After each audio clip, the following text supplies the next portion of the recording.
मराठी इंडस्ट्रीमधला सर्वात पहिला युनिव्हर्सची मूवी आज मी बघून आलेलो आहे, घबाळकुंड। आणि या चित्रपटाला एका शब्दात सांगायचं असलं तर हा चित्रपट एकदम अप्रतिम आहे। म्हणजे आपल्या मराठी इंडस्ट्रीला ज्याची गरज होती ते सर्व गोष्टी या चित्रपटामध्ये आहे। घबाळकुंड चित्रपटाची पूर्ण महाराष्ट्रात चर्चा होत होती, कारण की हा चित्रपट पहिल्यांदा मराठी इंडस्ट्रीमध्ये युनिव्हर्सची सुरुवात करत आहे आणि सर्व बघायला मी खूप जास्त एक्साइटेड होतो। तर सिनेमॅटिक युनिव्हर्सची प्रथा हॉलिवूडमध्ये पहिल्यापासून होती। आपण MCU पाहिलं, DCU पाहिलं आणि खूप सारे युनिव्हर्स बघितले आहे आणि हे प्रथा आता बॉलिवूड मध्ये भी सुरू झालेली आहे। आणि तुम्हाला साऊथ इंडस्ट्रीचं माहितच आहे, तिकडे भी खूप सारे सिनेमॅटिक युनिव्हर्स आहे आणि फक्त आपल्या मराठी इंडस्ट्रीमध्ये सिनेमॅटिक युनिव्हर्सची गरज होती, ते आता घबाळकुंड चित्रपटाने पूर्ण केलेली आहे। म्हणजे फक्त मेकर्सला युनिव्हर्स बनवायचं होतं म्हणून त्यांनी असं युनिव्हर्स बनवलं नाही आहे, त्यांनी पहिल्यापासून प्लॅनिंग करून मस्त असं हे एकदम सुंदर चित्रपट आपल्या पुढे मांडलेला आहे। आणि घबाळकुंड चित्रपटापासून आपल्या मराठी इंडस्ट्रीमध्ये सुद्धा वेगवेगळे एक्सपेरिमेंट होत जातील मूवीजवर। आणि घबाळकुंड या पिक्चराबद्दल आणखी काही सांगायचं असलं ना तुम्हाला, ते आहे VFX आणि CGI।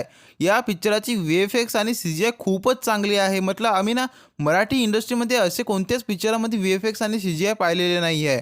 तो विहिरीचा सीन असो की म्हणजे एकदम अप्रतिम अप्रतिम एकदम। आणि पिक्चर मधला सीन बघताना जो सीन आपल्या डायरेक्ट प्रेक्षकाच्या मनातच जातो, असं म्युझिक डायरेक्टरने दिलेलं आहे। घबाळकुंड या चित्रपटाचा बजेट फक्त 10 ते 12 करोड रुपये आहे आणि मला हे बी माहित आहे की 10 ते 12 करोड रुपये एका मराठी चित्रपटासाठी एक खूप मोठी गोष्ट आहे। पण मेकर्सने ते 10 ते 12 करोड रुपये मध्ये जे व्हिज्युअल क्वालिटी प्रोव्हाइड केलेली आहे चित्रपटामध्ये, ते एकदम मस्त आहे। आता मी या चित्रपटाबद्दल तुम्हाला जास्त काही सांगू नाही शकत, कारण की स्पॉइलर होऊन जातील आणि चित्रपटाचा बघण्याचा तुमचा अनुभव एकदम खराब होऊन जाईल। आणि हा चित्रपट बघून मला एक गोष्ट तर समजलेली आहे की मराठी इंडस्ट्रीमध्ये टॅलेंटची कमी नाही आहे।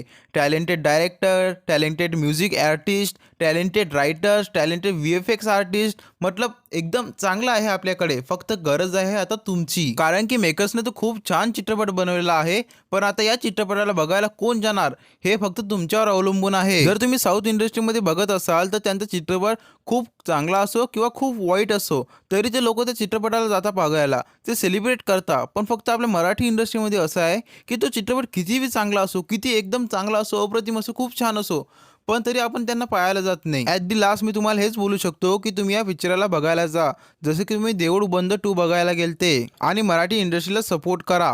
आणि या पर्टिक्युलर चॅनलवर माझा हा पहिला व्हिडिओ होता आणि याच्यापुढे फ्युचरमध्ये मी तुमच्यासाठी नवीन नवीन कॉन्टेंट बी आणणार आहे, म्हणून या चॅनलला सबस्क्राईब करा। व्हिडिओ आवडला असेल तर व्हिडिओला लाईक करा। जसं तुम्ही हिंदी क्रिएटर्सला सपोर्ट करता तसं आम्हाला बी सपोर्ट करा। तर चला भेटूया पुढच्या व्हिडिओजमध्ये।